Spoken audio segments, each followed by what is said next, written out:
side of my visit with Carol. I got there just after 3, I suppose, and we just finished talking each other's heads off. It's now 6:30. I only had the intention of staying for maybe an hour, hour and a half, and then when I gathered up my stuff to leave and looked at my clock again and went, oh my god, it's 6:30. What an amazing lady, and what a story.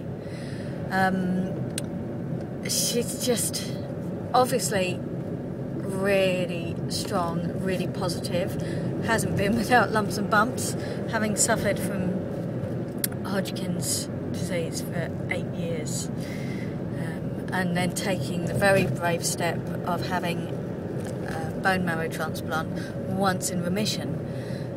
So this was the first time that she'd been well, had been without cancer for 8 years, and then had to put her body through taking on this transplant. It's just immense courage. Yeah, and apart from that, we just got on famously, and she's lovely, and obviously a really gifted musician.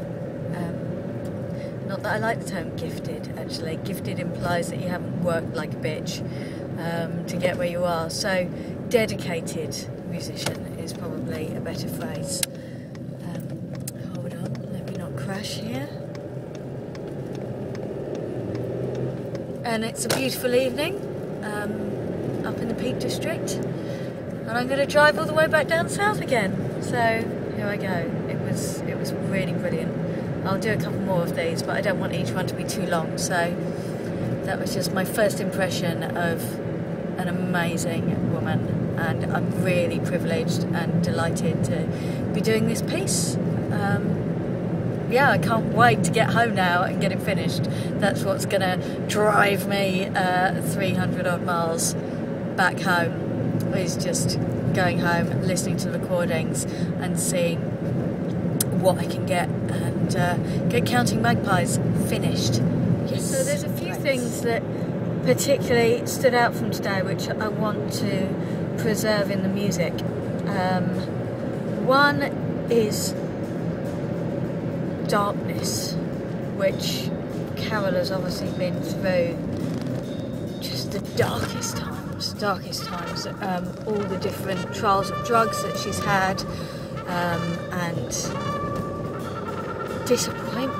disappointment after disappointment on the health front. That, yeah, I mean, there must have been times, well, she said that there was times when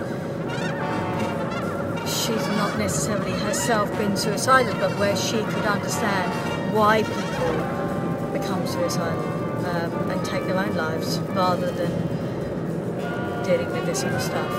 So I think that darkness, I mean, I've already written a lot of darkness into the piece, so that doesn't change. But now I've got permission for it to be dark, so I think I will extend the sections where the piece basically disintegrates into noise. I think that can be more.